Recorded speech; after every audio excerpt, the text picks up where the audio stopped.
the size argument. There is a size argument. And at one point I had a fun conversation with Sledge, who was a professional wrestler, about the size argument.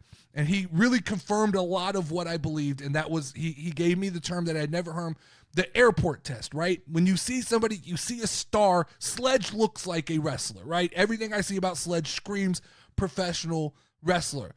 And so the point I made the other day was that Rhea Ripley is the alpha female. She's still the biggest. She's still the strongest. She's still the most athletic. And that when you look in that ring, for the average person who turns on the TV, they do not believe that Io Sky, that Roxanne Perez, or that Julia can beat up Rhea Ripley in a fight. And I was given, this is an argument that comes up from time to time, and I've addressed it before, but I'm going to take the time to address it again right now. There's one of two names that always come up when I make the size argument. And the first one is always Rey Mysterio, right? So every time I say that these guys or these girls are too small, and that's just too small to be believable against Rhea Ripley, not too small to be wrestlers, because I believe that Roxanne and Julia, they're the future of the business, and I could be wrong about the way the business is trending, but as long as alphas like Bianca and Rhea exist, it's going to be tough for them to overtake the top spot. But anyway, Rey Mysterio is the first name that comes up, right? Everybody goes, Rey Mysterio did it. Don't give me a one-off example of Rey Mysterio, because Rey Mysterio was larger than life. Rey Mysterio was in great stories that told the David versus Goliath. Rey Mysterio had a mask. Rey Mysterio was built and booked so correctly to be the little guy who could beat up the big guy that it was a one-off thing. That can one-off situations are great. That's what makes it fun. But it's not going to happen for Julia, Io Sky, Roxanne Perez. Maybe one of the three will get that storyline to be the giant killer, but it's just, that's not a regular occurring situation. The problem is most normal people, casual wrestling fans, do not believe that somebody who is 140 pounds like Darby Allin can beat up Brock Lesnar. It's just never, you're not going to sell me on that. So the second name that gets thrown around a lot, and this is, I don't mean to, this isn't an attack on who said this. This is just me explaining why I believe that I don't agree with this argument. The second one is when they throw around a name like Royce Gracie, right? They'll go, Royce Gracie used to beat up heavyweights, so you have to believe that these smaller people can beat up the larger people. Number one, Royce Gracie, very, very, very special case, very, very fringe example, right?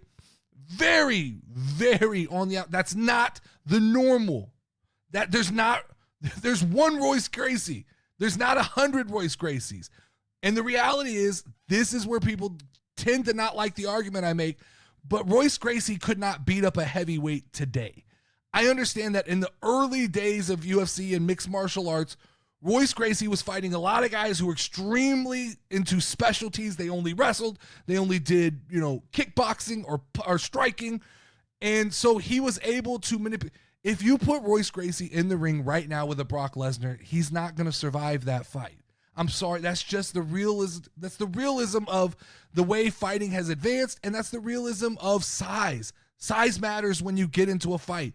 Wrestling has always been about the spectacle of size and controlling the crowd. It's not about the in-ring. The reason Hulk Hogan could be so good was because he was a showman. The reason Andre the Giant was so popular is because he didn't look like anybody else that you'd ever seen. And so when I make this size argument, it's not to take a shit on people who are unfortunately shorter than other people. It is the reality of life. And a lot of what I do when I speak in reality terms. I don't speak with a lot of feeling, because feelings tend to, you get over passionate about your feelings and you say things that are incorrect. When I speak about facts, the facts are that you take a guy who is 6'5", 300 pounds in a bar, and you take a guy who is 5'10", almost 99% of the time, the bigger guy is going to win that fight, just based on, it doesn't matter, just overwhelmingly being able to pick up that small guy and ram him into a wall. That is the reality. That is unfortunate. When we talk about professional basketball, The guy who's 6'11" is always going to have an advantage over the guy who's 5'10". Now, is that saying that there can never be a 5'10" person in the NBA? No. But you're going to be hard pressed to find a 5'10" guy who maintains success over a long period of time because it's just not conducive to the sport. When we're talking about professional wrestling, you can find, and this is going to piss people off, but you can find 150 girls walking down the street that are built the same size as Io Sky and Roxanne Perez. Now, they don't have the same athleticism. This is not discounting how hard. I believe that people like Roxanne and Io have to work harder to obtain success. But the reality is I can go pick from the streets, take the same argument on the guy side. I could find you 5,000 Darby Allins right now. But you can only find 1 to 2 Rhea Ripleys in a country, right? They just don't exist. They're genetic fucking freaks. Bianca Belair, genetic freak. Rhea Ripley, genetic freak. Roman Reigns, genetic freak. Drew McIntyre, genetic freak. That's what makes them special. So they still have to build the skills that it takes to be a great professional wrestler, but they started an advantage, and it's just easier to like. There's nothing I'm sorry. You could put Bryan Danielson and Swerve Strickland in the ring, and they can have a hell of a wrestling match, and it could be technically one of the best things in the world. But you can't tell me that when you put Roman Reigns and Brock Lesnar in a ring together, there's not a different fucking feeling. That when you put Drew McIntyre and Brock Lesnar in the ring, there's not a different, it's just not, it's a car crash. It's a collision. It's why in the UFC, the heavyweights are not the most skilled fighters, but it's the fights we want to see because we expect violence. When I think it's Derek Lewis, when Derek Lewis hits you, you go night-night. You go bye-bye, right? When you get hit by a Brock Lesnar, you get hit by these big heavyweights, you go night-night. Now, that's not saying that little guys can't have great fights. It's just saying that there's something about size in professional wrestling that size wins. Size matters. And so I don't love the argument that Royce Gracie, I should look to Royce Gracie to believe that when Io Sky and Rhea Ripley get in the ring together, there's a possibility. No. What I have to look to is storytelling. Storytelling is the element. Now, I can believe Io Sky can beat Rhea Ripley when you give me the right story elements, right? Maybe Io has to cheat to win. Or if Io's a babyface, maybe somebody helps her.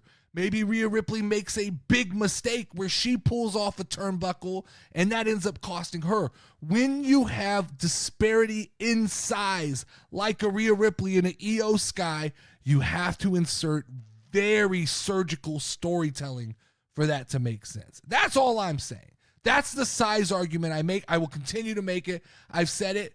You're not going to sell me. The reason that so many IWC like AEW is because they look in the mirror and they see themselves in Darby Allin, and they see themselves in Jungle Boy Jack Perry or whatever his name is, and they see themselves in Adam Cole, and it gives them this belief because we're past the days of like most people now, most of these younger wrestling fans, they all want to be wrestlers. That's the fucking problem. I was a basketball player who enjoyed wrestling from the outside. I've never once in my life believed I wanted to be a professional wrestler, so I'm able to watch it with an objective set of eyes. But if you've ever wanted to be a pro wrestler, you're probably a fan of AEW because you look in the mirror and you go, hey, I'm about Darby Allin's size. He gives me hope. As somebody who was a high-level basketball player, I look at them and go, they're little, man. I don't believe that. I want to see the 6'4" Scottish fucking warrior. I want to see the beast incarnate Brock Lesnar. I want to see Roman Reigns. That's what I want to see. Now, I like to sprinkle in the Carmelo Hayes and the guys like that. And I think like Braun Breakers, guys who are a little bit undersized, can make themselves feel larger than life. But you're never going to sell me on this idea that size doesn't matter in wrestling. In any sport, though. In any sport, right? You're not going to ever sell me on this idea that like the offensive line, there's a avatar for what they should look like. The defensive line, there's an avatar. This is how fast a cornerback should run. This is the height of a receiver. Doesn't mean guys aren't going to break that standard, but the reality is we see continued success from people who fit a certain build. And in professional wrestling, Rhea Ripley is the alpha female. These other women are chasing Rhea Ripley, and they will continue. And I don't care about oversaturation. I don't care about people being tired of her going after the title. This is human nature. This is what casual fans want. If you get tired of seeing people be successful, I tend to believe you are a more hardcore fan because you kind of you're looking at more nuanced things than just the idea that Rhea Ripley is the female Andre the Giant, and people paid to see Andre the Giant. They paid to see Hulk Hogan. There's a reason Hulk Hogan was successful. There's a reason Andre the Giant, Macho Man Randy Savage, all these guys, they were just larger than life. They were big characters. So that's my argument on the size thing. It's not that I don't believe other people can be successful. It's just it's weird to me when we start speaking from like a one-off, giving one-off examples where it worked one time.